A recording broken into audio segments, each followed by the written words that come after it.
Express 18 ನಲ್ಲಿ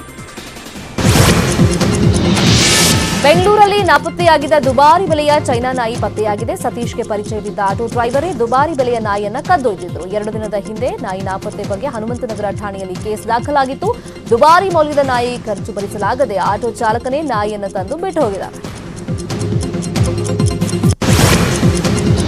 ಸರಗಳ್ಳತನ ತಡೆಯಲು ಬಂದ ವ್ಯಕ್ತಿಗೆ ಕಳ್ಳ ಚಾಕುವನ್ನು ಎಸೆದಿದ್ದಾನೆ. ಬೆಂಗಳೂರು ಗ್ರಾಮಾಂತರ ಜಿಲ್ಲೆಯ ಹೊಸಕೋಟೆ ನಗರದಲ್ಲಿ ಘಟನೆ ನಡೆದಿದೆ. ಅಂಗಡಿಯಲ್ಲಿ ವ್ಯಾಪಾರ ಮಾಡ್ತಾ ಇದ್ದ ಗೌರಮ್ಮ ಸರಕ್ಕೆ ಕೈ ಹಾಕಿದ ಕಳ್ಳನಿಂದ ಬಿಡಿಸೋಕೆ ಮುಂದಾಗಿದ್ದ ಚಂದ್ರು ಅವರ ಕೈ ಹಾಗೇನೆ ಹೊಟ್ಟೆಗೆ ತಿವಿದು ಪರಾರಿಯಾಗಿದ್ದಾನೆ.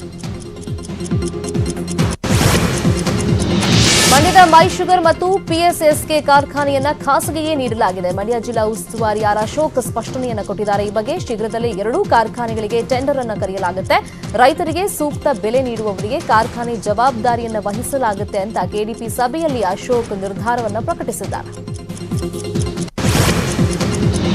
ಹಾಸನ ಡಿಸಿ ಕಚೇರಿ ಎದುರುಗಡೆ ಮಾಜಿ ಸಚಿವ ಎಚ್ಡಿ ರೇವಣ್ಣ ದಿಢೀರ್ ಅಂತ ಪ್ರತಿಭಟನೆಯನ್ನ ಮಾಡಿದ್ದಾರೆ. ತಮ್ಮ ಕ್ಷೇತ್ರದಲ್ಲಿ ಸರ್ಕಾರಿ ಕೆಲಸಗಳು ವಿಳಂಬವಾಗ್ತಾ ಇದೆ ಅಂತ ರೇವಣ್ಣ ಜಿಲ್ಲಾಧಿಕಾರಿ ಕಚೇರಿ ಮುಂದೆ ದಿಢೀರ್ ಅಂತ ಪ್ರತಿಭಟನೆಯನ್ನ ಮಾಡಿದ್ರು. ರೇವಣ್ಣಗೆ ಹೊಳೆ ನರಸೀಪುರ ಪುರಸಭೆ ಸದಸ್ಯರು ಬೆಂಬಲವನ್ನ ಕೊಟ್ಟರು. ಕೌಟುಂಬಿಕ ಕಲಹ ಹಿನ್ನೆಲೆಯಲ್ಲಿ ಪತ್ನಿ ಕೊಲೆಗೆ ಪತಿಯೇ ಸುಪಾರಿ ಕೊಟ್ಟಿರುವಂತಹ ಘಟನೆ ಬೆಂಗಳೂರಿನ ವೈಯಾಲಿ ಕಾವಲ್ನಲ್ಲಿ ಬೆಳಕಿಗೆ ಬಂದಿದೆ. ಪತ್ನಿ ವಿನುತಾ ಕೊಲೆಗೆ ಆಕೆಯ ಪತಿ ನರೇಂದ್ರ ಬಾಬು 5 ಲಕ್ಷ ರೂಪಾಯಿಗೆ ಸುಪಾರಿಯನ್ನ ಕೊಟ್ಟಿದ್ದಂತೆ. ತನ್ನ ಸ್ನೇಹಿತ ಪ್ರಶಾಂತ್ ಮತ್ತು ಜಗನ್ನಾಥ್ ಅನ್ನೋರಿಗೆ ಸುಪಾರಿ ಕೊಟ್ಟಿದ್ದು. ಆರೋಪಿಗಳು ಇದೇ 20ನೇ ತಾರೀಕು ಮನೆಯಲ್ಲಿದ್ದ ವಿನುತಾ ತಲೆಗೆ ರಾಡ್ನಿಂದ ಹೊಡೆದು ಹಲ್ಲೆ ನಡೆಸಿ ಕೊಲೆ ಮಾಡಿರುವುದು ಬಹಿರಂಗ ಆಗಿದೆ.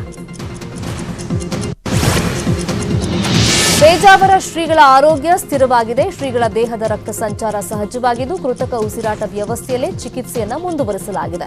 ಶ್ರೀಗಳಿಗೆ ಚಿಕಿತ್ಸೆ ನೀಡುತ್ತಿರುವಂತಹ ಮಣಿಪಾಲದ ಕೆಎಂಸಿ ಆಸ್ಪತ್ರೆ ವೈದ್ಯರು ಈ ಬಗ್ಗೆ ಸ್ಪಷ್ಟನೆಯನ್ನು ಕೊಟ್ಟಿದ್ದಾರೆ. ಉಡುಪಿಗೆ ಬಿಜೆಪಿಯ ರಾಷ್ಟ್ರೀಯ ಉಪಾಧ್ಯಕ್ಷೆ ಉಮಾಭಾರತಿ ಭೇಟಿ ನೀಡಿ ಶ್ರೀಗಳ ಆರೋಗ್ಯವನ್ನು ವಿಚಾರಿಸಿದರು. ಇನ್ನು ಪೇಜಾವರ ಶ್ರೀಗಳು ಬೇಗ ಗುಣಮುಖರಾಗಲಿ ಅಂತ ಮುಸ್ಲಿಂ ಸಮುದಾಯದವರು ವಿಜಯಪುರದಲ್ಲಿ ವಿಶೇಷವಾಗಿ ಪ್ರಾರ್ಥನೆಯನ್ನ ಸಲ್ಲಿಕೆ ಮಾಡಿದ್ದಾರೆ.